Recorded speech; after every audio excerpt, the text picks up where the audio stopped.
大家好，我阿東啊，我今日咧嚟到中山坦洲感受國際花城。咁我依家咧就喺佢依家賣緊嘅呢一期我身後咧就佢呢度建緊。咁國際花城咧佢交樓嘅時間咧就比較長，2026年。咁佢新家推因為佢年後新家推嘅第10棟咧就係呢一座啦。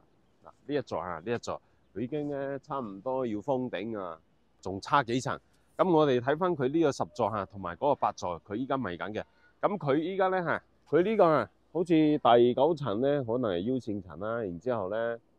就係呢個15同埋14之間咧，呢度咧就有可能係腰線層嚟嘅。呢度係第10座啊嘛。咁我哋再過嚟對咗呢度咧就係第8座。第8座咧呢2層有可能都係腰線層。所以我哋緊樓層嘅時候咧，你就睇清楚係咪腰線層咧，因為腰線層會阻住我哋嘅採光同埋通風。呢個盤咧，因為佢單價唔高所以咧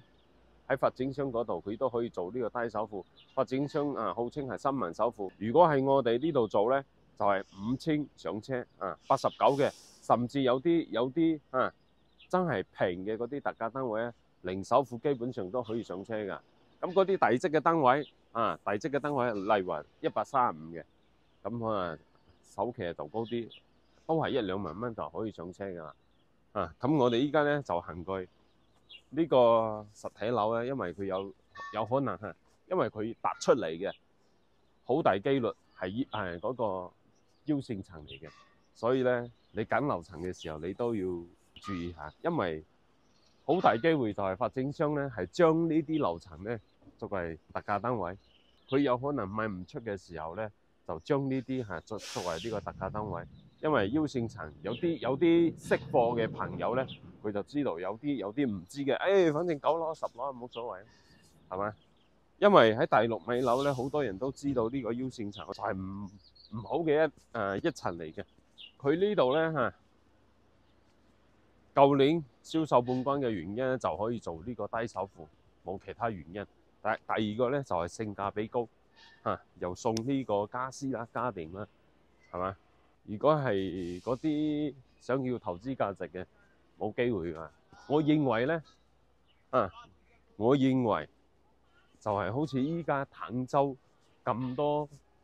嘅貨量咁多嘅樓盤抽地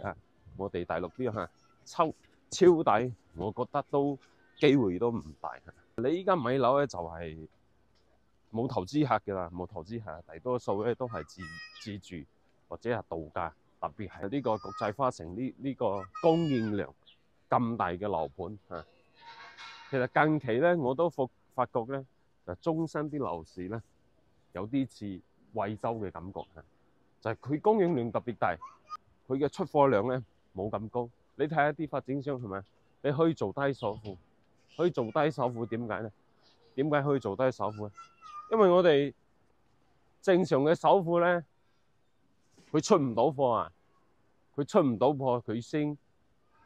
佢先做呢啲動作㗎嘛。佢如果正常嘅嗰個首期咧，佢出到貨咧都唔使咁樣做因為做低首付對樓盤、對銀行甚至對買家係有風險嘅。如果你買咗呢個低首期嘅樓1年之內咧，你如果供唔到樓咧，樓盤係有責任嘅。咁銀行批貸款嘅呢個經理佢都有責任嘅層層嘅聯繫嘅。呢個就係低首付嘅一個風險。所以大家買樓咧，你都要諗清楚，就係你供唔供得起你有冇興趣你入手咗之後到時嗰個樓價跌咗咧，你有冇呢個承擔嘅一個風險呢個後果你承唔承得到我哋買樓一定要方方面面要考慮清楚。當然好多人咧就話買咗，反正中山啲樓平平地係嘛，幾千蚊甚至1-2萬蚊可以上車，冇所謂啦，你跌咪跌咯，我都承受到，咁冇所謂啦，係咪我哋依家咧就去示範單位嗰度。我依家咧就喺呢個感受國際花城嘅一個臨時嘅示範單位，呢一個咧就係89嘅。依家睇嘅示範單位都係呢啲臨時嘅一個示範單位嚟嘅。咁好似呢一伙咧，首付5000已經可以上車㗎。就係簡單嘅一個交樓標準，簡單嘅單價咧有啲平啲嘅9000幾，咁好似好啲嘅樓層可能1萬出頭，1萬出頭單價都好平㗎啦，就送嗰啲家私家電睇下因為發展商呢啲大禮包咧佢係統一嘅呢啲嘢咧我覺得都係比較普通嘅一個，反正你有得用啦。唔會話到時買咗屋之後空溜溜，係咪要自己去買？咁依家咧就發展商幫你買好咗啦。咁呢個係廚房啦，廚房到時你睇下呢啲美的嘅雪櫃咧，普通嘅一個型號佢買嘅嗰啲呢啲都有嘅。首付5000首付5000可以上車，熱水器呢個熱水器，萬家樂嘅嗰個熱水器都有埋㗎。就係你買咗間屋咧，嚟呢度度下假，唔使去住酒店，其實係輕輕鬆鬆咧，一個月咧就3000幾蚊月供3000幾蚊。因為你首付5000直接上車，然之後咧你每個月月供就得㗎啦。依家咧就對於我哋喺大陸冇樓嘅人平時過嚟度下假，然之後咧想冇咩壓力係我覺得非常之有保嘅。我哋呢一座咧10座咧，如果係睇湖景呢邊咧，佢係西北嚟㗎，唔係南。我哋睇翻呢度7、8、90呢幾座咧，佢嘅主露台咧就係朝西北嘅，記住呢度係洗手間嘅嗰個位置，呢啲都係標配嚟嘅。呢啲反正就知名品牌啦，係咪？簡單，但係唔係雜牌嚟嘅都係因為依家大陸啲品牌咧，其實都唔差嘅，呢個房咧就需要自己改，到時你交咗樓之後咧，呢個房咧你就要封窗啦、鋪地板啦，佢呢度咧交樓咧就非常之簡單嘅一個裝修嚟嘅。咁好似到時呢個門框佢交樓嘅時候都唔係咁喎，你睇下佢依家寫住呢個非交樓標準呢度。再入嚟咧，呢個89嘅感受國際花城只要萬捷地產嘅呢個飄窗，佢全部都差唔多，因為佢係同一個設計師嚟嘅。佢呢啲戶型咧就中規中矩，唔可以話好實用係咪？呢啲衣櫃望下，啲衣櫃咧就好簡單嘅一個衣櫃嚟嘅，反正我覺得唔係拼多多咧，就係淘寶啲貨嚟㗎。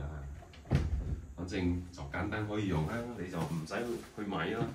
因為你去買啲你自己去買啲家私，我覺得2萬幾蚊都應該要㗎包括嗰啲冷氣2000蚊一部。咁我哋再入嚟咧，呢個洗手間佢就比較風正，比較風正嗰個位置。入邊呢度仲有一個主人房。主人房咧，哇！因為我見慣咗嗰個定制嗰個衣櫃佢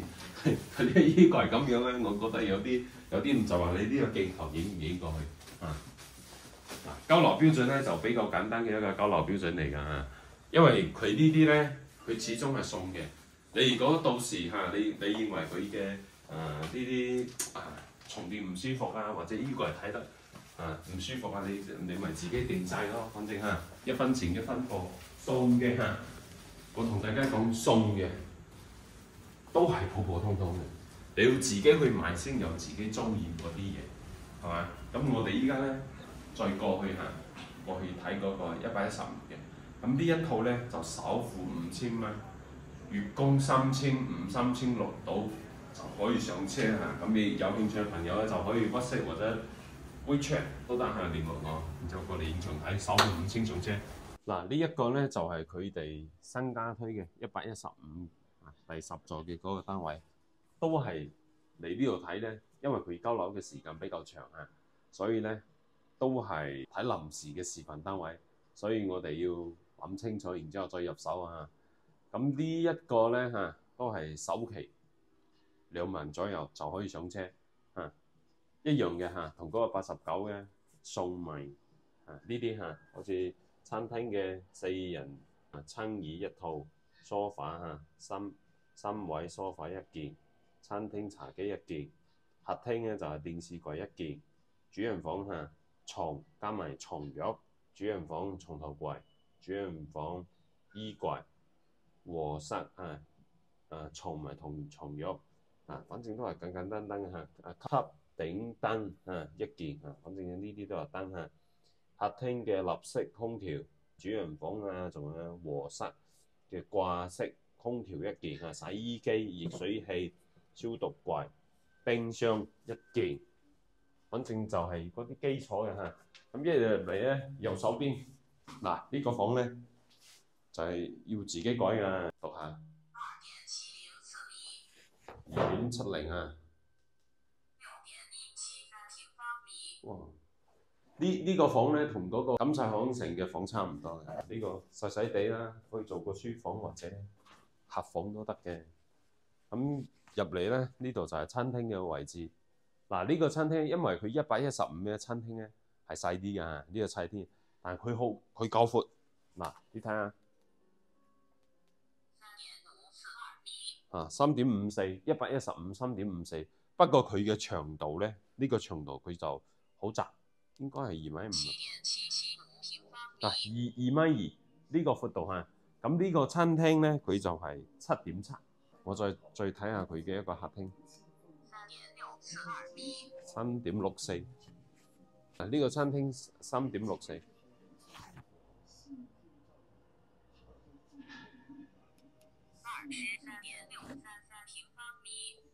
23.6 23.6，然之後呢度出邊咧仲有一個好大嘅一個露台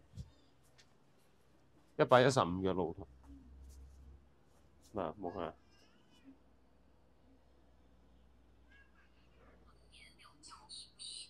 5.610個平方，115有10個平方嘅一個露台。到時佢交樓標準都唔係呢啲燈嚟㗎佢係吸頂燈，佢好簡單嘅嗰啲燈嚟嘅。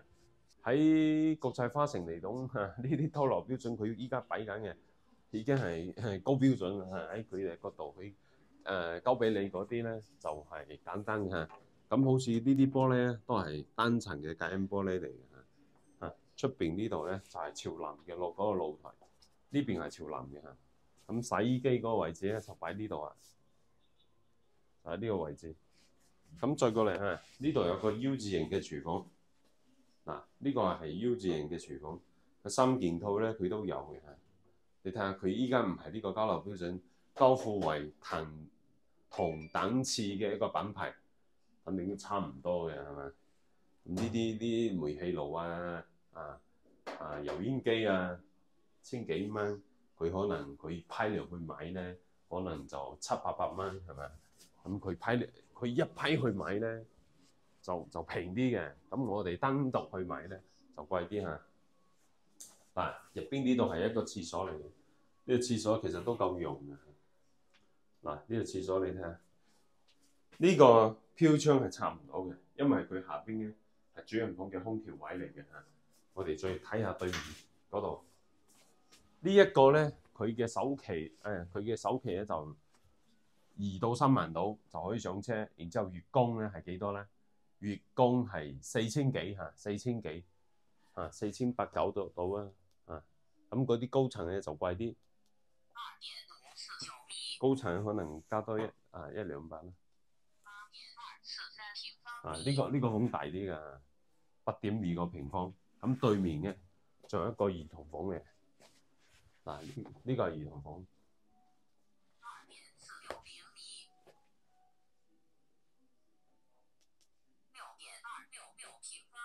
哇！呢個房同嗰個送一半積嘅房差唔多大嘅，6.2 6.26佢依家擺緊嘅呢張咧，佢係1.2米嘅床嚟嘅所以你呢間房咧，如果要再擺一個衣櫃咧，其實都好緊湊比較緊湊啲。咁入邊咧仲有個主人房呢個係主人房嘅位置。